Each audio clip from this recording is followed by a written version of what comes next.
चलिए सीधे बैठ जाइए।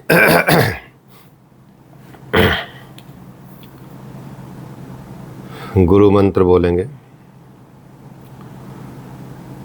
गुरुर्ब्रह्मा गुरुर्विष्णु गुरुर्देवो महेश्वर गुरुर्साक्षात् परम ब्रह्म तस्मै श्री गुरुवे नमः। ओम शांति शांति शांति। Relax. Gently open your eyes. Hari Om.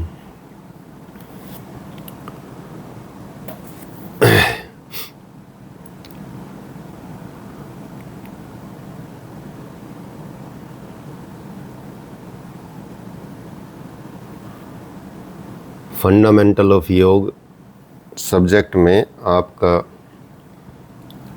अष्टांग योग चल रहा था और अष्टांग योग में आप यम नियम अच्छे से आपने आशा है कि सीख गए होंगे और धीरे धीरे आप रिवाइज करते जाइए उन चीज़ों को, तो और मजबूती आ जाएगी एग्ज़ाम के हिसाब से। अब आज यम पढ़ लिया आपने, नियम पढ़ लिया, यम के 5 सिद्धांत को आपने पढ़ लिया है, नियम के भी 5 सिद्धांत को आपने पढ़ लिया है, उनकी स्थिति या वो उनके अनुष्ठान से क्या क्या होता है, क्या क्या लाभ होते हैं, क्या प्राप्ति होती है, वो आप थोड़ा थोड़ा समझ गए होंगे। रिवीजन करते रहिएगा। अब अगला स्टेप है आसन। यम नियम आसन। अब तीसरे नंबर का आसन में आता है। ज़्यादातर योग के उसमें योगांगों में या इस स्पेशली अष्टांग योग में आसनों का तीसरा स्थान है। आसन का मतलब होता है, यदि हम इसका शाब्दिक अर्थ भी लें तो इसका जो अर्थ होता है वो होता है स्थिरता से बैठना। स्थिरता से बैठना, स्टेबिलिटी आ जाना बैठने में। आप देखेंगे कि आम बोलचाल की भाषा में भी आपने सुना है कि आसन ग्रहण कीजिए, आसन पे बैठ जाइए। जो बैठने की चीज़ होती है उसको भी आसन ही बोलते हैं, क्योंकि उसमें स्थिरता रहती है। आसन शब्द का प्रयोग अलग अलग जगहों पे किया जाता है, बैठने में किया जाता है, ठीक है। तो इसलिए इसको हम कह सकते हैं, जैसे अध्ययन के लिए निशिदत्त शब्दों का प्रयोग होता है, सुखपूर्वक बैठने का स्थिति का परिचायक होता है कि आप सुखपूर्वक बैठ जाएं, उसे आसन कहते हैं। तो सिर्फ बैठना ही क्या आसन है, उसको भी देखना पड़ेगा।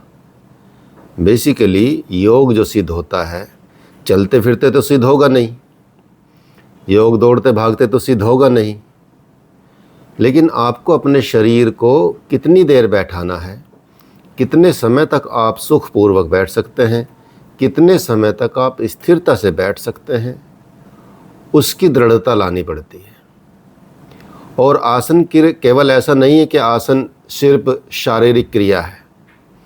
आसन में आपकी मानसिक क्रिया भी इन्वॉल्व होती है और आध्यात्मिक क्रिया भी इन्वॉल्व होती है, अर्थात माइंड, बॉडी और स्पिरिट तीनों का प्रयोग किया जाता है आसन में। तो इसलिए आसन का विस्तार तो बहुत ज़्यादा है। इसको अलग अलग सिद्धांतों में अलग अलग योग शिक्षकों ने, योग गुरुओं ने, ऋषियों ने, संतों ने, उन्होंने सब ने अपनी अपने हिसाब से आसनों की परिभाषा बताई है। वेदों में भी मिलता है, उपनिषदों में भी मिलता है। तो वेदों के अनुसार यदि हम देखें तो वेदों के अनुसार योग के अभ्यासी को क्या चाहिए?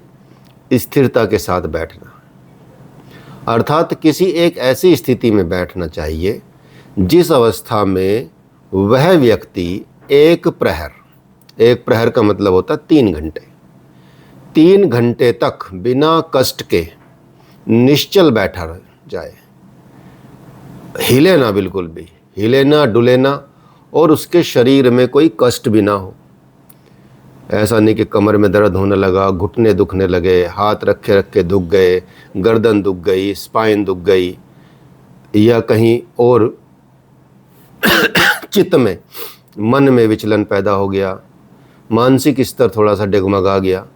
आसन का मतलब होता है केवल शरीर की स्थिरता नहीं, मन की भी स्थिरता होनी चाहिए, और केवल मन की नहीं बल्कि स्पिरिट की स्थिरता। हालांकि स्पिरिट तो स्थिर ही रहती है, लेकिन क्योंकि हम उसको अपना ही पार्ट मान लेते हैं, शरीर से ही जोड़ देते हैं, तो उस तक भी आप अनुभव जैसा होता है कि वो भी परेशान हो रहे। तो जब आप मन का आपकी स्थिरता आ जाएगी और स्टेबिलिटी आ जाएगी, शरीर में स्टेबिलिटी आ जाएगी, लगभग 3 घंटे तक आप ऐसा बैठे रहें तो ही आप उस स्थिति में बैठ सकते हैं। ठीक है, तो उसी को हम आसन कहेंगे। इस तरह से जब आप देखेंगे, इस प्रकार से जब इस अवस्था में शरीर को, मन को और आत्मा को एक साथ स्थिर कर लेते हैं, और उससे जो सुख की अनुभूति होती है, आसन से दुख की अनुभूति नहीं होनी चाहिए। जब आप आसन करें तो आपका अनुभव सुख की अनुभूति हुए। ठीक है, ऐसा रहे। 1 मिनट होल्ड कीजिएगा जी। तो यही बता रहे हैं आपको कि जब आप एक ऐसी अवस्था में पहुंच जाएं, अपने शरीर को उस अवस्था में ले आए, अपने मन को और अपनी आत्मा को, तीनों को एक लेवल पे ले आए और तीनों स्थिर हो जाएं, और उस स्थिरता से आपको सुख की अनुभूति होनी चाहिए। अगर नॉर्मल भी आप अष्टांग योग के भी आसन कर रहे हैं, या अष्टांग योग मतलब अष्टांग विन्यासा जो आजकल प्रचलित भी है, जिसमें सबसे ज़्यादा आसन होते हैं, या हठ योग जिसमें कहते हैं, जैसे आयंगर योग हो गया, अष्टांग विन्यासा योग बोलते हैं। ठीक है, तो नाम तो उसका अष्टांग विन्यासा, तो लोग विन्यासा अलग बोलते हैं, अष्टांग अलग बोलते हैं। ठीक है, अलग अलग नाम से डेवलप किए हुए हैं। कोई हठ योगा, विक्रम योगा, ये योगा, होठ योगा, रोप योगा। ठीक है, इस तरह के अलग अलग योग के जो आसनों की स्थिति बताई गई है, जिनमें आसन ही आसन है, उसमें भी संघर्ष नहीं करना। अर्थात जहाँ मान लिया आप त्रिकोण आसन कर रहे हैं, त्रिकोण आसन करते हुए आपकी स्थिति स्थिरता वाली होनी चाहिए, सुखपूर्वक होनी चाहिए। अर्थात पहले आप उस लेवल पे अपने शरीर को लेके आइए कि हाँ, अगर मैं त्रिकोण आसन में 1 मिनट या 2 मिनट भी रुकूं तो मुझे कोई कष्ट का अनुभव ना हो, मुझे वो स्थिति आरामदायक लगनी चाहिए। उसी को आसन बोलते हैं। ऐसा नहीं कि आपने बस फ़ोटो खिंचवाने के लिए बस जल्दी फ़ोन कैमरा ऑन रखना जी, एकदम जैसे ही मैं आसन में आऊँ तुरंत खींच लेना। ठीक है, क्योंकि एकदम से मुझे तुरंत निकलना होता है, या आता ही नहीं रुकना। तो जैसे ही ऐसा हाथ पैर जाएं तो तुरंत फ़ोटो खींच ली जाए, ताकि सोशल मीडिया पे तो दिखे ये आसन मुझे आता है।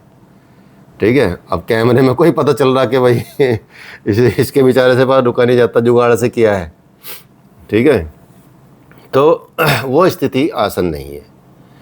तो यहाँ यही बात की गई है कि वो स्थिति आसन कहलाती है जिसमें आप सुख की अनुभूति करें, कष्ट ना हो, शरीर को, मन को, आत्मा को कोई विचलन न पैदा हो, अर्थात चंचलता ना हो, स्थिरता हो। उपनिषद में भी यही कहा गया है, सुख नैव भवेत यस्मिन् जसम ब्रह्मचिंतनम। अर्थात जिस स्थिति में बैठकर सुखपूर्वक निरंतर परम ब्रह्म का चिंतन किया जा सके, उसे ही आसन समझना चाहिए। समझेंगे नहीं? आसन क्यों करना हमको? आसन कलाबाजी के लिए कोई करना है? हमसे अच्छा शरीर फ्लेक्सिबल तो जिम्नास्ट का होता है। ठीक है, वो तो इतने फ्लेक्सिबल होते हैं कि योग के आसन को तो वो किसी भी कीमत पर कहीं भी कर लेंगी, लेकिन दैट इज़ नॉट आसन, इसलिए उनको जिम्नास्टिक बोलते हैं। ठीक है, तो वो आसन नहीं माना जाएगा, क्योंकि वो उनका मन इतना चंचल होता है, उनकी वृत्ति इतनी बहिर्गमी होती है, बाह्य रूप से होती है, उनके विषय बाह्य होते हैं, तो वो बैठ ही नहीं पाएंगे। 5 मिनट ही बैठा दोगे तो बहुत जोर पड़ेगा। किसी को ध्यान में बैठा दो कि भाई बैठो, 10 मिनट बैठे रहना, चुपचाप हिलना मत। अब कहीं भी आपको परिवार में भी वैसे भी कोई आदमी आपको एकदम शांत बैठा हुआ मिलेगा नहीं कि भाई ऐसा बैठा हुआ 5 मिनट से ही है, इसको कुछ ध्यान ही नहीं है। कुछ ना कुछ, कभी इधर हाथ हिलेगा, कभी उधर पैर हिलेगा, कभी पैर के पैर ऊपर रखेगा, कभी पैर ऐसे हिलाएगा ऊपर नीचे, कभी हाथ, कभी मुंडी, मतलब बस 1 सेकंड भी चैन से अगर कोई बैठ जाए, स्थिरता वहाँ दिख जाती है कि भाई कितना बेचैन है मनुष्य। तो दैट इज़ नॉट आसन। इसलिए इसका नाम आसन रखा गया। ऐसा नहीं कि इसको एक्सरसाइज बोल दी गई या व्यायाम बोल दिया गया है या कुछ भी नहीं। तो हम बैठने के स्थान को अर्थात सीट को भी आसन बोलते हैं। अब आसन को रख दिया आपने सपोज कहीं, तो वो हिलेगा कोई? एक ही जगह बैठा, मान लिया चेयर को ही आसन बोल रहे हैं आप कि आइए जी आसन ग्रहण कीजिए, कुर्सी की तरफ इशारा किया, तो कुर्सी तो एक ही जगह रखी हुई है, चाहे आप बैठे हो ना बैठे हो, वो तो बेचारी सुखपूर्वक आराम से आसन में बैठी हुई है, वो आसन नहीं है क्योंकि। तो उतनी स्थिरता तो लानी पड़ेगी। और एक शारीरिक अवस्था, मतलब फिजिकल बॉडी की जो पोजीशन है, उसको भी आसन कहते हैं। दोनों को आसन कहते हैं, ठीक है। तो भगवत गीता में भी आसन की बात कही गई है। समम काय शिरोमृयु धारणीय चलम स्थिर, अर्थात कमर से लेकर गले तक का भाग, सिर और गले को सीधा अचल धारण करके दिशाओं को न देखे और अपनी नासिका के अग्रभाग को देखते हुए स्थिर होकर बैठना ही आसन है, ये कहा गया है भगवत गीता में। तो ऐसा नहीं कि उल्लेख नहीं है आसनों का, हर जगह उल्लेख दिखता है। लेकिन आसन को हम क्या समझ रहे हैं, क्या ले रहे हैं और क्या कर रहे हैं, उसको समझना अति आवश्यक है। पैसे कमाने के लिए आसन अलग है, अपने में जाने के लिए आसन अलग है। अपना उतारने के लिए, अपने जीवन में उतारने के लिए आसन अलग है, और to earn money, to take as a business, it's a different. तो whichever you feel comfortable do that, no problem. क्या पता पैसे से सुकून मिल जाए कि आज तो भाई 1 करोड़ कमा लिया, आराम से बैठूंगा, ठीक है। अब 1 करोड़ कमा लेगा जो आराम से कोई बैठेगा, वो तो सोचेगा अब 2 कैसे कमाए जाए, ठीक है। तो लेकिन कमाए स्थिरता के साथ, ठीक है। 2 क्या 4 कमाओ, 50 कमाओ, 100 कमाओ, 1000 कमाओ, कोई दिक्कत नहीं है। लेकिन अपने को विचलित मत होने दो, अपने को डगमगाने मत दो, अपने माइंड को, अपनी सोल को, अपने स्थिति को, शरीर को, उसको स्थिरता से जीना चाहिए, ठीक है। तब ज़्यादा और भी पैसा आएगा और सुकून रहेगा, सुखपूर्वक रहेगा, ज़िंदगी में बीमारी नहीं रहेगी, चिंता नहीं रहेगी, टेंशन नहीं रहेगी, डायबिटीज़ नहीं आ सकती, बीपी नहीं आ सकती, थायराइड नहीं आ सकती, ठीक है। ऐसी बहुत सारी व्याधियां जो मानसिक हैं वो तो स्वतः ही समाप्त हो जाएंगी। तो महर्षि पतंजलि ने भी कहा है, जो सिर्फ आसन की परिभाषा आती है महर्षि पतंजलि में, कोई आसन का नाम नहीं है। पूरे 195 सूत्रों में किसी आसन का उल्लेख नहीं है महर्षि पतंजलि। और जबकि महर्षि पतंजलि का योग सूत्र है वो योग का सबसे बड़ा ग्रंथ माना जाता है। राजयोग बोले या अष्टांग योग बोले उसमें, ठीक है। तो उन्होंने कहा है स्थिर सुखम आसनम, स्थिर सुखम आसनम, अर्थात स्थिर और सुखपूर्वक बैठना आसन कहलाता है। योर पोज या your position of body should be steady and comfortable for a long time. तो जब आसन का लाभ बताते हैं महर्षि पतंजलि, जब आसन दृढ़ हो जाए आपका तब बताते हैं, तो ततो द्वंद्वाभिघातः, ततो द्वंद्वाभिघातः, अर्थात आसन की सिद्धि से किसी भी प्रकार के द्वंद्व, जैसे सर्दी, गर्मी, भूख, प्यास, हर्ष, विषाद या और ऐसी चीज़ें, उनका कभी भी आघात नहीं लगता, अर्थात वो कभी आपको सताती नहीं है और साधना में बाधा उत्पन्न नहीं करती। तो आसन में यदि बैठ गए आप और 3 घंटे हो गए सपोज, अब आपकी साधना सफल होनी है 3.5 घंटे में। अब 3 घंटे में यदि आपको भूख लग गई तो ध्यान तो गया, फिर एकदम बेकार हो गया, टूट गया। 3 घंटे के बीच में आपको सर्दी लग गई या गर्मी लग गई तेज या प्यास लग गई तो आप तो उठना पड़ेगा ना बीच में। तो जब आसन आपका सिद्ध हो जाता है, आसन दृढ़ हो जाता है, तो उस आसन मतलब बैठने वाला आसन यदि दृढ़ हो जाता है तो उस आसन की सिद्धि से आपको ये चीज़ें कभी सताएंगे नहीं। आप चाहे 20 घंटे बैठे रहें, 2 दिन भी बैठे रहेंगे सीधे ऐसी कमर करके, हिलेंगे नहीं, तो आपको ना तो भूख लग सकती, ना प्यास लग सकती, ना गर्मी लग सकती, ना ही आपके मन में कुछ ऐसा चंचलता उत्पन्न होगी, ना ही मन में हर्ष होगा, विषाद होगा। कोई चीज़ आ नहीं सकती यदि आसन की दृढ़ता हो जाती है। ऐसी दृढ़ता को आसन कहा जाता है। समझ गए? आसन के अन्य लाभ भी हैं, जैसे मयूरासन, मतलब सारे आसनों के ऐसे ही लाभ हैं। जैसे मयूरासन, मयूरासन यदि आपका सिद्ध हो जाता है और प्रतिदिन आप करते हैं, ठीक है, 2 मिनट 3 मिनट भी रुक जाते हैं आप उसमें, 2 मिनट भी रुक जाते हैं और 2 मिनट रुक के रोज़ करने लगते हैं, तो उसकी सिद्धि ये होती है कि आपको किसी ने विष भी दे दिया तो वो भी आप पचा जाएंगे, उस विष का भी आप पे प्रभाव नहीं पड़ेगा। इसके साथ सामने देने वाला, जो विष देने वाला भी, उसकी वृत्ति में भी परिवर्तन आ जाएगा, वो आपको विष दे नहीं पाएगा और आपसे मित्रवत व्यवहार कर सकता है। ठीक है, तो ये आसन की सिद्धि होती है।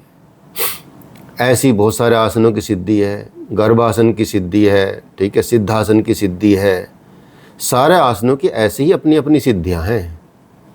तो ये तो महर्षि पतंजलि ने सब टोटल मिला के बोला। महर्षि पतंजलि ने सिर्फ इसलिए आसनों का जिक्र नहीं किया इसमें, क्योंकि ये बात अब क्यों नहीं किया, इतने बड़ा सिद्धांत में, इतने बड़े योग सूत्र में जो इतना बड़ा योग सूत्र लिखा है, कंपाइल किया है, मतलब इनके जनक नहीं है, इस योग सूत्र के को कंपाइल किया उन्होंने, महर्षि पतंजलि ने एक काम ये बेस्ट किया है कि भाई इसको एक जगह पर दिखा दिया, योग को एक क्रमबद्ध तरीके से बता दिया कि इस लेवल से बढ़ के आप आगे चलते जाएंगे और योग को, कैवल्य को प्राप्त कर लेंगे। तो आसन इसलिए नहीं लिखे महर्षि पतंजलि ने, ऐसा नहीं कि वो आसन नहीं करते थे या उनको आसन नहीं पता थे, उन्होंने इसलिए नहीं लिखे क्योंकि ये उन्होंने जो गुरु हैं, योग के गुरु हैं, उन पे सौंप दिया है। क्योंकि उन्होंने कोई भी स्पेसिफिक नहीं किया, क्योंकि स्पेसिफिक किसी का शरीर नहीं है, एक से सबके शरीर नहीं है, एक से सबकी बॉडी नहीं है, एक से सबकी परवरिश नहीं है, एक से सबका एनवायरनमेंट नहीं है। तो गुरु को डिसाइड करना है कि किसको कैसा आसन करा के स्थिरता लानी है।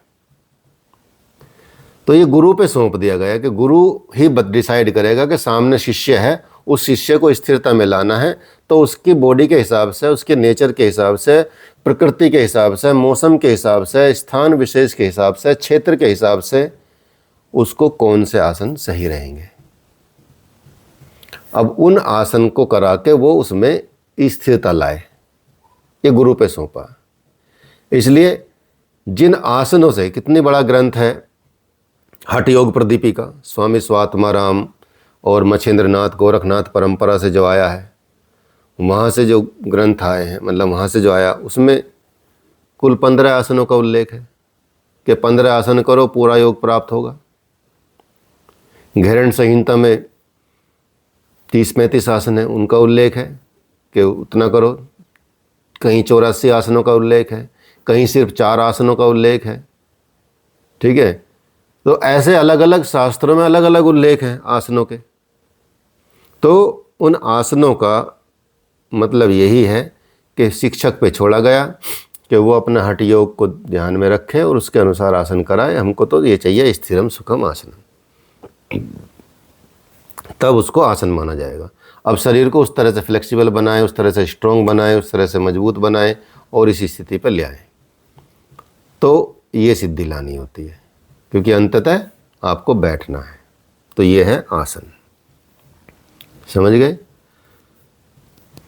अब आता है प्राणायाम। चौथा पार्ट है प्राणायाम। प्राणायाम के बारे में भगवत गीता में भी आप समझ चुके हैं, ठीक है। तो यहाँ भी थोड़ा सा समझ लें, भगवत गीता वाला तो आप रिवीजन कर ही लीजिएगा। तो प्राणायाम दो शब्दों से मिलकर बना होता है।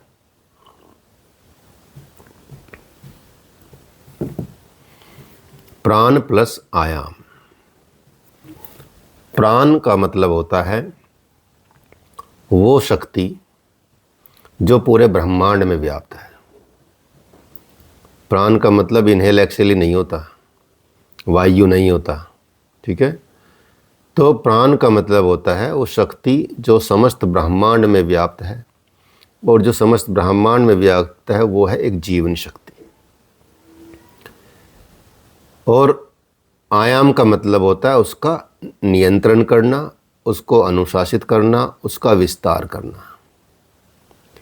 इसलिए प्राणायाम एक ऐसी प्रक्रिया हो जाती है जिसके द्वारा या जिसका उद्देश्य शरीर की प्राण शक्ति को, जीवन शक्ति को बढ़ाना होता है। जो हमारी प्राण ऊर्जा होती है उस शक्ति का ग्रोथ करनी होती है, उस शक्ति को बढ़ाना होता है। तो इसलिए प्राण को विशेष रूप से आप देखेंगे शरीर के विशेष क्षेत्रों में उसको संचरित करना होता है, अलग अलग जगहों पे प्राण अपान ये सब ध्यान में रखते हुए। तो इसलिए महर्षि पतंजलि ने क्या कहा है प्राणायाम के बारे में।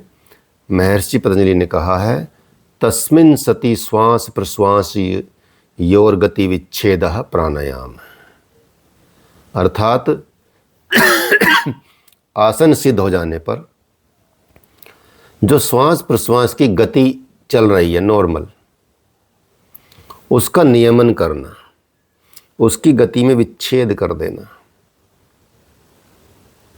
ठीक है, उसको प्राणायाम कहा है। तो प्राणायाम का उल्लेख किया है महर्षि पतंजलि ने कि कौन कौन से प्राणायाम हैं, ठीक है। आंतरिक कुंभक के रूप में बताया है। स्तंभ वृत्ति प्राणायाम, आंतरिक वृत्ति, बाह्य वृत्ति, इस तरह से अलग अलग तरह के प्राणायाम को बताया है। तो आसन के सिद्ध हो जाने पर जब श्वास प्रश्वास की गति को आप नियमित कर लें, अपने अनुसार ढाल लें, उसको लेंथ बढ़ा दें और कुंभक का प्रयोग करें, तो ही प्राणायाम है। नॉर्मल सांस लेते रहेंगे तो प्राणायाम नहीं है, वो श्वास प्रश्वास है, और वो एक तरह से ब्रीदिंग एक्सरसाइज मान लीजिए इसको। कुंभक का होना प्राणायाम में अति आवश्यक है। जब आपका प्राणायाम सिद्ध हो जाता है तो क्या होता है, धारणसु चय योग्यता मनस है। प्राणायाम की सिद्धि से मन में धारणा की योग्यता आ जाती है, अर्थात तब आपका मन कंसंट्रेटेड होने लगता है, वन पॉइंटेड होने लगता है, एकाग्रता सधने लगती है, कंसंट्रेशन बढ़ जाती है। प्राण जल्दी जल्दी चलेगा तो मन बहुत चंचल रहेगा, प्राण स्लो और धीमा करेंगे, उसको अनुशासित कर लेंगे तो मन भी अनुशासित होने लगेगा। तो प्राण से मन को अनुशासित किया जाता है, मन भी अनुशासित होगा और कंसंट्रेशन भी बढ़ जाएगी। तो प्राणायाम से ये आता है। और इंद्रियां भी आपकी संयमित होने लगेंगी, मन संयमित मतलब इंद्रियां संयमित। तो जब प्राणायाम तक सध जाए तब आपको प्रैक्टिस आती है प्रत्याहार की, जो 5वां आधार है। तो योग के अंगों में 5वां अंग होता है प्रत्याहार की साधना, जो कि बहुत कठिन है और आवश्यक भी है। प्रत्याहार की साधना बहुत आवश्यक है, इतनी आवश्यक है कि इसको पार करेंगे तभी आप अंतरंग साधनों पर जाएंगे। इसलिए प्रत्याहार की साधना कठिन है, क्योंकि इसमें क्या करना होता है, अपनी इंद्रियों को बाह्य विषयों से हटाना होता है और उनको अंतर्मुख बनाना होता है। अर्थात जो इंद्रियों के विषय हैं, आँखों का विषय है देखना, नाक का विषय है सूंघना, कान का विषय है सुनना, स्किन का विषय है स्पर्श, जीवा का विषय है स्वाद चखना, ये सब चीज़ें, तो इसका उल्टा कर देना है, पीछे हटना है, उल्टा हो जाना, विमुख हो जाना। आउटवर्ड हैं, बाहर की तरफ हैं हमारी इंद्रियां, उनको अंदर की तरफ ले जानी है। अर्थात बाहर के विषय से आपको कोई फर्क नहीं पड़ना चाहिए, चाहे कुछ भी हो रहा हो, ठीक है। आप अपने अंतर में स्थित रहें। कोई भी आँखों का विषय, कानों का विषय, इसका विषय, उनको प्रयास करके, अभ्यास करके हटाना होता है, वही प्रत्याहार है। इस तरह से जब आप इंद्रियों के विषय से उनको अलग कर लेते हैं, अंतर्मुख कर लेते हैं, तो आपकी प्रत्याहार सिद्ध होने लगता है। तो उपनिषदों में भी कहा गया है कि चित्त स्थानोन्मुखी भाव है प्रत्याहारस्तु सत्यम। चित्त का अंतर्मुखी भाव होना ही, चित्त का अंतर्मुखी भाव होना ही प्रत्याहार है। योग सूत्र में भी इसी तरह से बताया गया है, स्व विषया संप्रयोगे चित्त स्वरूपानुकार इवेंद्रियानाम प्रत्याहार। अर्थात जब इंद्रियों का अपने विषयों से संबंध नहीं रहता तब उनका चित्त के स्वरूप में तदाकार हो जाना प्रत्याहार है, क्योंकि फिर अपने स्वरूप में स्थित हो जाती है। तदाकार मतलब स्थित हो जाना, अपने स्वरूप में स्थित हो जाना चित्त का, इंद्रियों की जब विषयों से संबंध हट जाता है। तो साधना के लिए बहुत ही आवश्यकता है इसकी, क्योंकि ये चंचल होती हैं इंद्रियां, चपल चित्त होता है। जब तक ये स्थिर नहीं होता तब तक मनुष्य साधना में प्रवृत्त नहीं हो सकता। और साधना में प्रवृत्ति के लिए, साधना में प्रवृत्त होने के लिए इंद्रियां संयम बहुत जरूरी है। इसलिए प्रत्याहार अत्यंत आवश्यक होता है। यही एक ब्रिज का काम करेगा, आपको बाहर से अंतरंग की तरफ लेकर चलेगा। तो प्रत्याहार के सिद्ध हो जाने पर ही धारणा, ध्यान और समाधि की अवस्था आप क्रम से प्राप्त कर सकते हैं। जब तक प्रत्याहार का फल, जब तक प्रत्याहार सिद्ध नहीं होगा तो फिर आगे आप बढ़ ही नहीं सकते। तो इसका फल क्या होता है? प्रत्याहार जब सफल हो जाता है तो महर्षि पतंजलि बताते हैं, तत् परम अवश्येतेन्द्रियाणाम। इस तरह से प्रत्याहार के सिद्ध होने पर इंद्रियां पूर्ण तथा मनुष्य के वश में हो जाती। इंद्रियों को पूर्णतः वश में कर लिया जाता है मनुष्य के द्वारा जब उसका प्रत्याहार सध जाता है, प्रत्याहार सिद्ध हो जाता है।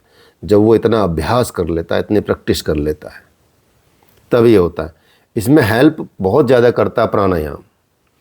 प्राणायाम बहुत ज़्यादा हेल्प करेगा इसमें, आसन के बाद प्राणायाम, क्योंकि प्राणायाम करने के लिए भी आपको बैठना पड़ेगा। अगर आपको आधा घंटा, 1.5 घंटा, 1 घंटा प्राणायाम करना है तो उसके लिए भी आपको बैठना तो पड़ेगा ही, और बैठने में यदि स्थिरता नहीं रही तो फिर प्राणायाम भी नहीं कर पाएंगे आप। या तो कमर झुक जाएगी, ठीक है, सीधे बैठा नहीं जाएगा स्पाइन स्ट्रेट करके, ठीक है, गर्दन झुक जाएगी, ठीक है, और स्पाइन का सीधा रहना अति आवश्यक है। तो जब तक वो नहीं होगा तो आपका ये प्रत्याहार सिद्ध नहीं होगा। इसलिए प्राणायाम को सफल बनाएं, आसन और प्राणायाम को सफल बनाएं, क्योंकि वृत्तियाँ तो बहुत ज़्यादा आपने कहाँ कंट्रोल कर ली? यम और नियम में। यम और नियम के पालन करने में आपने वृत्तियाँ काफ़ी हद तक, मतलब मैक्सिमम लेवल तक तो वहाँ चित्त वृत्तियों को शांत कर लेते हैं आप उस लेवल पे। आसन प्राणायाम से जो बचता है वो भी शांत हो जाता है। तो प्रत्याहार इसलिए कठिन है क्योंकि यदि नहीं करोगे, वो पीछे की चीज़ें सही नहीं अपनाओगे तो यहाँ ज़्यादा कठिन हो जाएगा। अगर वो अच्छे से अपनाते चले गए तो यहाँ पे ये आपको प्रॉब्लम नहीं आएगी। यहाँ पे सफल सीधा आपको प्रत्याहार की स्थिति मिलने लगेगी धीरे धीरे धीरे धीरे। ठीक है, अब आते हैं अंतरंग साधन पे।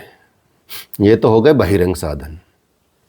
बहिरंग में भी प्रत्याहार बहिरंग में ही आता है, लेकिन ये ब्रिज का काम करता है, बताया जैसे आपको पहले भी बता चुके हैं।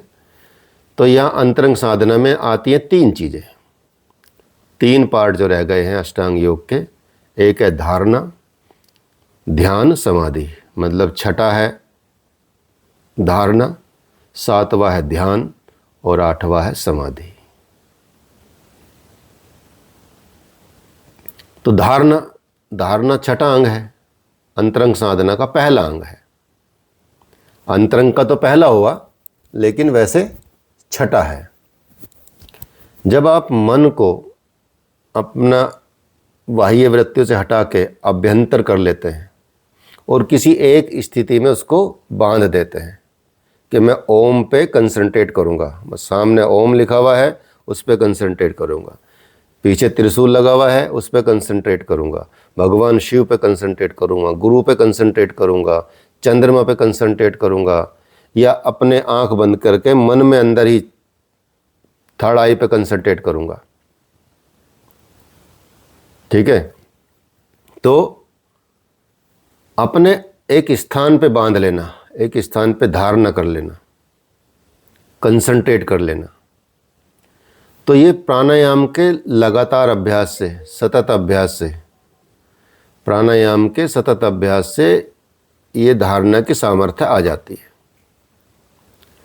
तो चित्त को अपने शरीर के अंदर या बाहर किसी स्थान पर केंद्रित कर देना ही धारणा है। शरीर से बाहर कर दो या शरीर के अंदर कर दो, कहीं भी कर लो, वहाँ धारणा रखनी है, आपको कंसंट्रेशन करनी है, बढ़ानी है। धार्यते धारणा, देश बंधस चित्तस्य धारणा, अर्थात चित्त का किसी एक स्थान, किसी एक देश, जैसे नासाग्र भाग, नाभि, हृदय कमल, भ्रुकुटी, सूर्य, चंद्र या किसी और जगह पे आपको ठहरा के रखना अपना ध्यान, उसको बांधना है, वही धारणा है। तो वेदों में भी और शास्त्रों में भी धारणा को 2 ही भागों में बांटा गया है, आंतरिक धारणा और बाह्य धारणा। तो धारणा में जब चित्त का बिखराव या भटकाव समाप्त हो जाता है और साधक कंप्लीटली, साधक उस पर पूर्ण नियंत्रण कर लेता है, इस स्थिति में साधक अपने शरीर के भीतर एक स्थान पर अपने को स्थापित कर लेता है और वहाँ धारणा शुरू कर देता है। या तो वो नाभि में करेगा, कंठ में कर सकता है, किसी चक्रा पे कर सकता है, हृदय में कर सकता है, भ्रुकुटी पे कर सकता है, नासाग्र पे कर सकता है, यहाँ कर सकता है। ठीक है, कहीं भी कर सकता है। तो ऐसे अपने ही अंदर उसको धारणा करना आंतरिक धारणा है। ठीक है, और बाह्य देश में अर्थात कहीं बाहरी स्थान पे या बाहरी चीज़ पे, जैसे जब बताया कि किसी मूर्ति पे, चक्र पे, शंख पे, गदा पे, त्रिशूल पे, ओम पे बाहर लिखा हुआ है कुछ ऐसा, या बिंदु पे, उस पे ऐसा अलग अलग स्थानों पे चित्त को ठहराना, एकाग्र करना, जहाँ जहाँ भी आपको लगे कि हाँ इस पे कर सकते हैं, तो वो धारणा कहलाती है। धारणा से मन की बहुत ज़्यादा शुद्धि हो जाती है, प्योरीफाई हो जाता है अब मन धारणा से। तो यह है धारणा। इसके बाद आता है ध्यान, जिसको आज अंग्रेजी में मेडिटेशन कहते हैं। मेडिटेशन। अब सोचिए, इतना कुछ करने के बाद हम मेडिटेशन पे पहुंचते हैं। ठीक है, तो ये है मेडिटेशन अर्थात ध्यान। मतलब मेडिटेशन तो करा सकते हैं, लेकिन ध्यान बड़ा मुश्किल चीज़ है।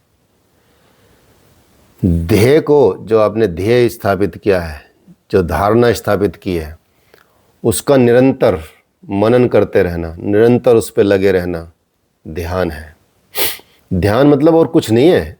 ध्यान आपकी जो कंसंट्रेशन है उसको बढ़ा देना ही, उसकी उसकी उच्च अवस्था प्राप्त कर लेना, अर्थात उसकी लगातार लंबी अवधि कर देना। एकाग्रता ध्यान का लक्षण है और ध्यान धारणा की ही उच्च अवस्था है, कोई डिफरेंट नहीं है। बस लेवल ये है कि भाई हाँ लगातार करते रहें, प्रमोशन है मान के चलिए। ठीक है, आपने 10 साल इंस्पेक्टर उसकी जॉब कर ली, हेड कांस्टेबल की, अब इंस्पेक्टर बन गए, वही है पुलिस में ही। ठीक है, तो मतलब उसका लेवल अप हो जाना लगातार, क्योंकि आपने वो काम सही से निभाया, इसलिए वो उच्च अवस्था पे पहुंच पाए। इसलिए तत्र प्रत्येक तानता ध्यानम, अर्थात जहाँ चित्त को लगाया जाए उसी में वृत्ति का एक तार चलते रहना ध्यान है। जैसे तेल को, ड्रॉप को टपकते रहना लगातार, एकदम बिल्कुल कंसंट्रेटेडली। तो तेल की धार जैसी होती ना, वो एक चित्त ऐसी होती है, लगा के रखना, वो ध्यान है।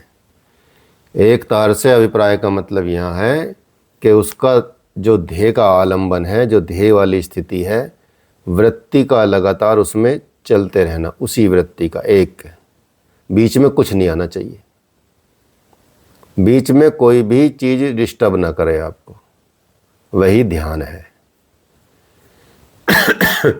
जैसे कि बताया था ना आपको राजा जनक की कहानी,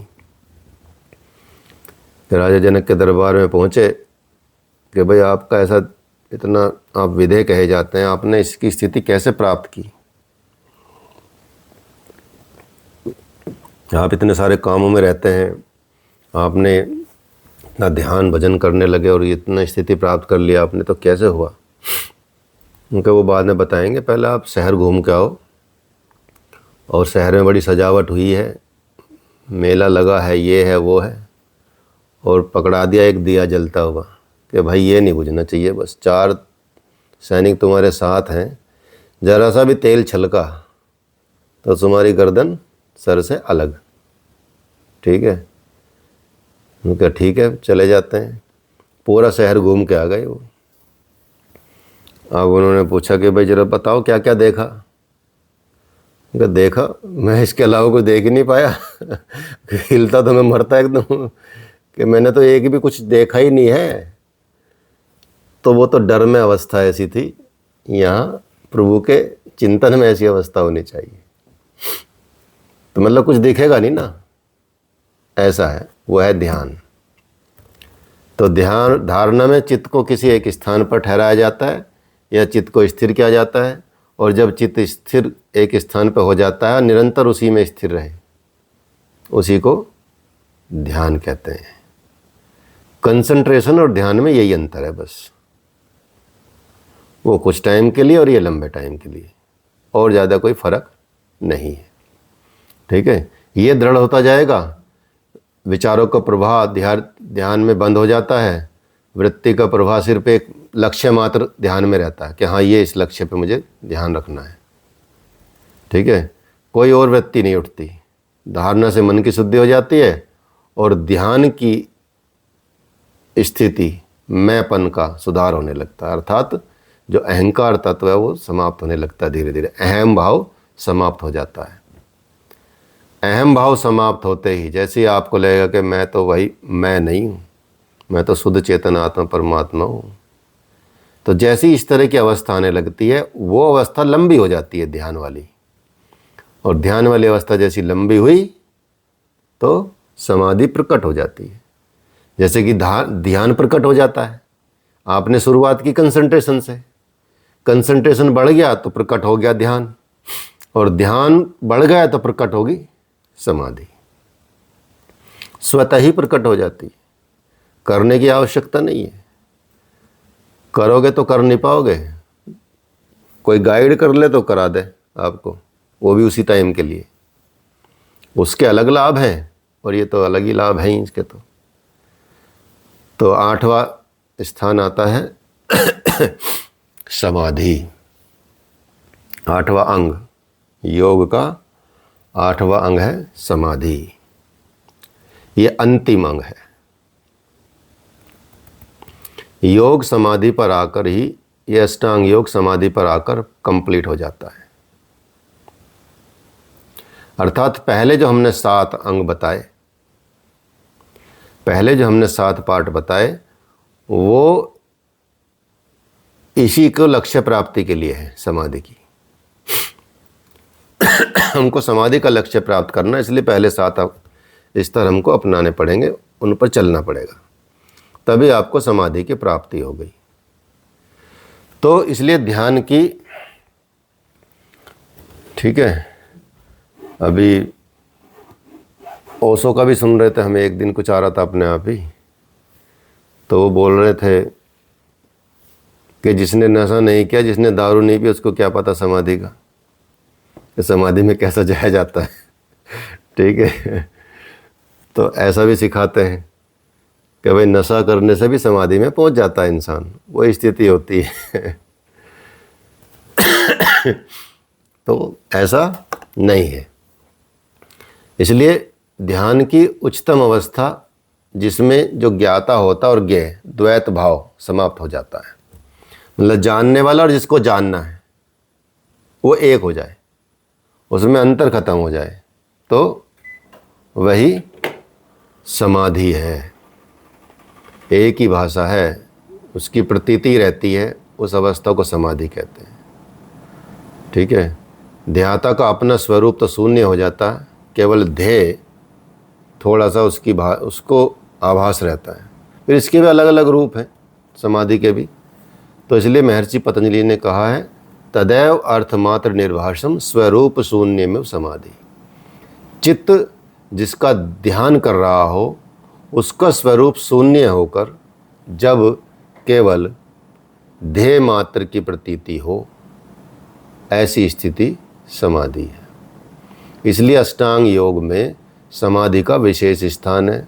ये साधना की अपनी एक चरम अवस्था है, जिसमें साधक पूरे बाह्य जगत से उसका संबंध टूट जाता है, और इस अवस्था में योगी उत्कर्ष स्थिति को प्राप्त कर लेता है, मोक्ष की प्राप्ति के लिए अग्रसर होता है।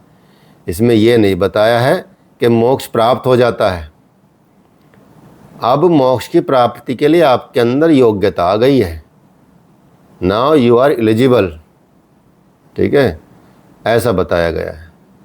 अब मोक्ष की प्राप्ति करना मनुष्य का मुख्य उद्देश्य होता है। तो मोक्ष की प्राप्ति से पहले मनुष्य को समाधि की स्थिति प्राप्त करना आवश्यक होता है, अर्थात वो भाव आ जाना कि भाई मैं अब ईश्वर स्वरूप हो गया हूँ, मेरा और ईश्वर में कोई अंतर नहीं है, वो स्थिति आ जाती है। तो समाधि का मोक्ष प्राप्ति ही मुख्य साधन है, और इस तरह से समाधि को क्रिया नहीं कह सकते, ये उपलब्धि होती है। ये उपलब्धि है, डिग्री है। ये मार्कशीट अलग है, डिग्री अलग मिलती है। ठीक है, एमए की मार्कशीट आपकी अलग आएंगी, डिग्री अलग आएगी, उसी को उपाधि कहते हैं, डिग्री को। ठीक है, उपराज्यपाल देंगे आपको आके। ठीक है, सरकारी है ना। तो इसलिए साधना, ये साधना नहीं है, ये एक घटना है, ये एक प्रकट होने वाली चीज़ है, जो अपने आप ध्यान के स्थिर होने पर अपने आप घटित हो जाती है। ये है आपकी समाधि। इसलिए इस वक्त आने पर जब इसका और अब ऊंचा स्तर जाता है, तो महर्षि पतंजलि जब कहते हैं कि स्थिर, ये आपका योग की परिभाषा बताते हैं, योगस्य चित्तवृत्ति निरोध। योग से चित्तवृत्तियों का निरोध होता है, और चित्तवृत्तियों का निरोध जब होता है तो उस पर तब क्या होता है, जब चित्तवृत्तियों का निरोध हो जाता है, तो महर्षि पतंजलि बताते हैं, तदा दृष्टु स्वरूप स्थानम, मतलब पहली स्थिति और अंतिम स्थिति साथ में बता दी। उसके बाद मनुष्य अपने स्वरूप में स्थित हो जाता है, जो उसका वास्तविक स्वरूप है। और उसका वास्तविक स्वरूप क्या है? शुद्ध चेतन आत्मा। तो वो स्थिति आ जाती है। तो ध्यान के बाद वही स्थिति प्रकट होने लगती है। पहले सबीज समाधि रहती है, फिर निर्बीज समाधि हो जाती है, संप्रज्ञात समाधि होती है, असंप्रज्ञात समाधि होती है, समाधि के भी अलग अलग स्तर महर्षि पतंजलि ने बताए हैं। तो यहाँ तक लेवल तक पहुंचकर आप उस लेवल के काबिल हो जाते हैं और फिर आगे का स्तर आप तय कर सकते हैं मोक्ष की प्राप्ति वाला। ठीक है, तो ये है आपका, इसलिए इसको आपने अष्टांग योग को ध्यान से समझा होगा। इसको लिख लो, क्वेश्चन लिख लो, क्योंकि ये ख़त्म हो गया चैप्टर। इसके एक दो क्वेश्चन आप करके देख लीजिए। पहला तो यही है, अष्टांग योग क्या है और यम नियम का महत्व क्या है। अष्टांग योग क्या है और यम नियम का महत्व।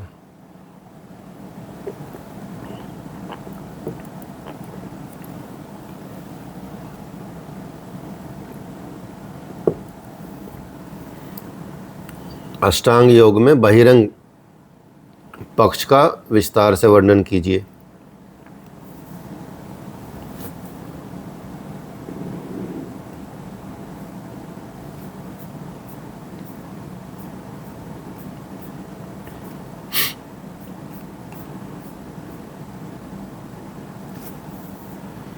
और फिर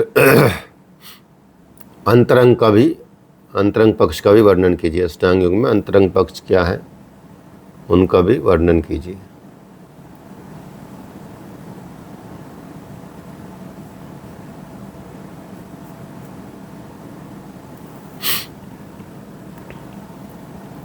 ठीक है,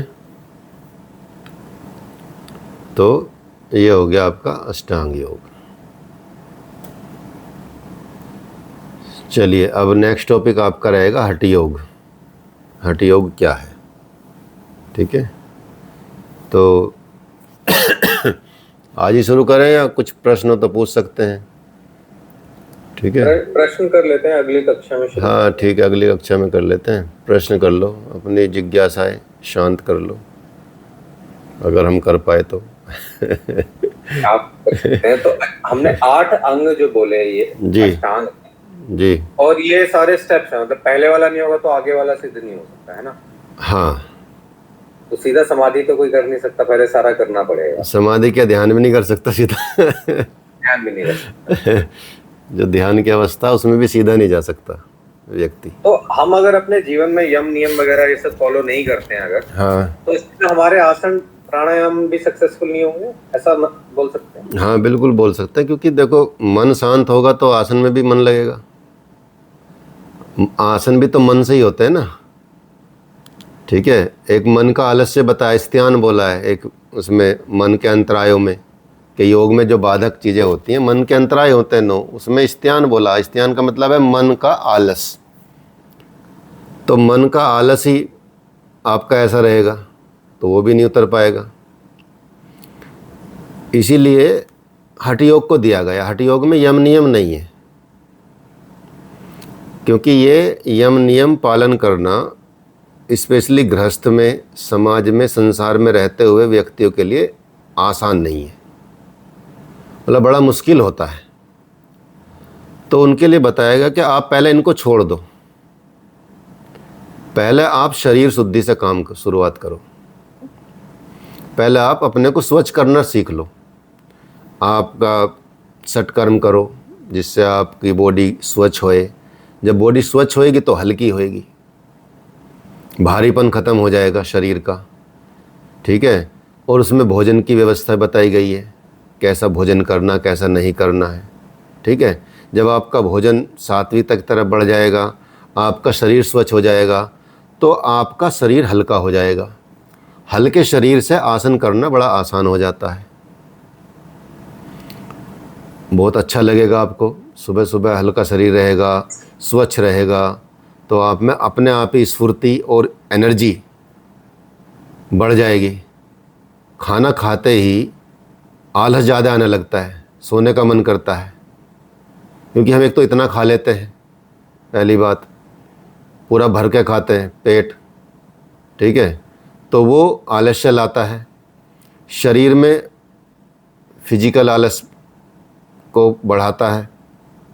लेकिन यदि आप वही खाना आप आधा पेट भर के खाएं, आधा खाएं और आधा पानी के लिए छोड़ें, आधा हवा के लिए छोड़ें, तो आप देखेंगे कि आप के अंदर एनर्जी ज़्यादा रहेगी,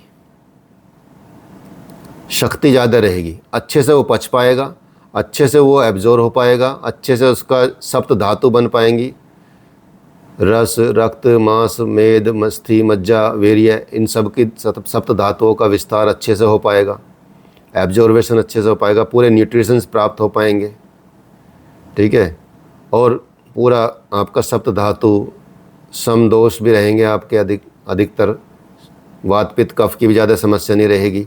तो ऐसा रहेगा तो शरीर में अपने आप ऐसा बदलाव आने लगेगा कि आपका मन खुद ही उन चीज़ों को छोड़ने की कोशिश करेगा। तो आसन सिद्ध हो जाएंगे, आपका प्राणायाम सिद्ध हो जाएगा धीरे धीरे, ठीक है। उसके बाद और विधियां जो बताई गई हैं तब ये आते हैं। तो ऐसे फिर आप यम नियम का अपने आप ही पालन करना सीख जाओगे। तो उसमें यही बताया गया कि योगियों के लिए तो शुरू में यही करना ज़रूरी है, जो योगी बनना चाहते हैं, एकदम उसमें उतरना चाहते हैं और बिल्कुल उसके लिए बहुत ज़रूरी, सबसे पहले यही स्टार्टिंग है, ये बताया है। तो हम जैसे योगा कई लोग सिखाते हैं, योगा कई बहुत इंस्टीट्यूट हैं या बहुत गुरु हैं। हाँ, बहुत तो दुनिया में सिखाते हैं। कोई जैसे अगर आसन प्राणायाम की बात करें तो कोई बोलता है प्राणायाम पहले करो, कोई कहता है कि नहीं प्राणायाम बाद में करो आसन के। तो अगर हमें दोनों चीजें करनी है सुबह उठ के तो क्या सीक्वेंस रहना है? सीक्वेंस देखो, प्राणायाम और ध्यान ये दोनों किसके विषय हैं? जब सूरज ना निकला हो, चाहे सुबह का विषय हो चाहे शाम का विषय हो। अर्थात आप प्राणायाम और जो ध्यान है वो सूरज निकलने से पहले कर लें, सूरज निकलने के बाद आप आसन करें। शाम को इसका उल्टा हो जाएगा, शाम को क्योंकि सूरज निकला है तो पहले आसन करें, फिर प्राणायाम करें, फिर ध्यान करें। क्योंकि जब आप आसन करते हुए समय बीतेगा तो धीरे धीरे शाम हो जाएगी, शाम होने पे फिर आपका प्राणायाम हो जाएगा और प्राणायाम होने के बाद ध्यान हो जाएगा और संध्या का समय भी हो जाएगा। अगर दोपहर को आप प्राणायाम करने बैठ जाएंगे तो संध्या का समय तो नहीं है, मतलब 4 बजे 5 बजे, तो उस वक्त आसन करें। तो आसन दिन का विषय है और प्राणायाम और ध्यान रात्रि का विषय है, अर्थात सूरज ना निकले तब का विषय है। तो दोनों में आप ये अंतर समझ लीजिए, सुबह के टाइम पहले आप प्राणायाम करें, फिर ध्यान करें, फिर आसन करें। शाम के टाइम उल्टा कर दें, आसन प्राणायाम ध्यान। लेकिन ज़्यादातर संस्थानों में क्योंकि अब पहले शुरू में आसन ही कराए जाते हैं, सुबह के टाइम पे भी और शाम के टाइम पे भी सेम शेड्यूल होता है, ठीक है, तो वहाँ ऐसा चलता है। लेकिन यदि ऋषियों की माने, कुछ शास्त्रों की माने, अब तो हर तरह के विचार हैं, तो आपको किस में स्थिरता लगती है वो ध्यान देना पड़ेगा, ठीक है। लेकिन सिद्धांत ये है, ये बताया गया। और जैसे पूजा पाठ करना है, कुछ करना है, वो ध्यान के बाद करें। हाँ, ध्यान के बाद। वैसे तो ध्यान में सब कुछ आ जाता है अपने आप ही। जब ध्यान करोगे ना तो आप वहीं मंत्र के साथ ध्यान कर लो, वो कर्मकांड छूट जाएंगे। कर्मकांड तो एक लेवल तक होते हैं। कर्मकांड अगर रियल में आप ध्यान कर रहे हैं तो फिर कर्मकांड की आवश्यकता नहीं है। मन करता है तो अच्छा है, और भी कर लो, कोई दिक्कत नहीं है। ये है। प्रत्याहार में हमने बोला कि हम बाहर से अंदर की तरफ फोकस करें, इंद्रियों का जो विषय है वो अंदर करते हैं। अब जैसे हमारी आंख है, नाक, कान है, तो वो तो बाहर का ही सुनेंगे, आंख भी देखेगी और नाक भी सूंघेगा। तो जब हम बोल रहे हैं कि इनको अंदर की तरफ फोकस कर ले, तो ये क्या ये काम करना बंद कर दें, क्या होगा? काम करना बंद नहीं करेंगे ना, ये तो इनका धर्म है। आंख का क्या धर्म है? देखना, वो देखेगी। कान का क्या धर्म है? सुनना, वो सुनेंगे, ठीक है। जीभ का क्या धर्म है? स्वाद चखना, वो स्वाद चखेंगे। नाक का धर्म है सूंघना, और शरीर का, स्किन का धर्म है स्पर्श करना, ठीक है। लेकिन ये तो अपना धर्म निभाएंगे, आपको इनको गाइड करना है। कि भाई तुम जो देखोगे, मोबाइल नहीं देखनी, आपको भगवत गीता देखनी है, ठीक है, इसका अध्ययन करना है। तो आपने इनको काम पे लगा दिया, ये अपनी मर्जी से नहीं कर रही, अब आप इनका प्रयोग कर रहे हो इस चीज़ के लिए। तो जब आप आंख बंद भी करेंगे तो आपका चित्त वृत्ति इधर उधर नहीं जाएंगी, ये इंद्रियां उधर उधर नहीं जाएंगी। सुनेंगे तो कीर्तन सुनेंगे, भजन सुनेंगे, श्रवण मनन जो चीज़ें होती हैं वो करोगे। स्वाद में भी आप फालतू की चीज़ें नहीं खाओगे। ऐसा नहीं कि भाई मतलब तामसिक भोजन ज़्यादा पसंद आ रहा तो वही पसंद आता जाएगा, वही करते जाओगे। उसको भी कंट्रोल करोगे कि भाई हमको तुझे देना ही नहीं वो चीज़ जिससे तेरा काम बिगड़े। तो उनको काम पे लगाना है। जब काम पे लगा लोगे तो आदत पड़ जाएगी उनको। अभ्यास करते करते वो शांत हो जाएंगी। फिर आपका बाहर विषयों में मन भटकना बंद हो जाएगा, अर्थात इंद्रियों का विषय आंतरिक हो जाएगा, अंतर मन में चला जाएगा। आपको सहज अनुभव होने लगेगा कि हाँ, अब मैं अंदर में रहने लगा हूँ या रहने लगी हूँ, ठीक है, ये सब हो जाएगा। मतलब जैसे कोई बहुत टेस्टी चीज दिख रही है फिर भी हम कंट्रोल कर लें कि भाई ये नहीं खाना, नहीं खा लो, खा लो, कोई बात नहीं। जबरदस्ती कंट्रोल कर भी लेंगे तो फिर क्या है कि मन नहीं मानेगा, ठीक है। गलत नहीं करना, ठीक है, कोशिश करनी है। जैसे 4 रसगुल्ले खाते हो तो 1 खा लो, ठीक है। तो उसका आधा हिस्सा कर लो, उसको काट दो, कटौती कर लो उसमें। शुरू में कटौती कर लो, कटौती करते करते कम हो जाएगा। ऐसे सिगरेट पीते हो तो 1 पी लो। हाँ, 4 की बजाय 1 पियो, कोई दिक्कत नहीं, ठीक है। 1 पियोगा तो फिर आधे ही पिएगा, फिर आधे से भी आधी हो जाएगी, फिर ऐसे कम होती चली जाए। झटके से तो कुछ चीज़ बंद नहीं हो सकती, झटके से कभी कुछ चीज़। सर, ब्रीदिंग एक्सरसाइज जो होती है ये भी आसन के बाद करना चाहिए?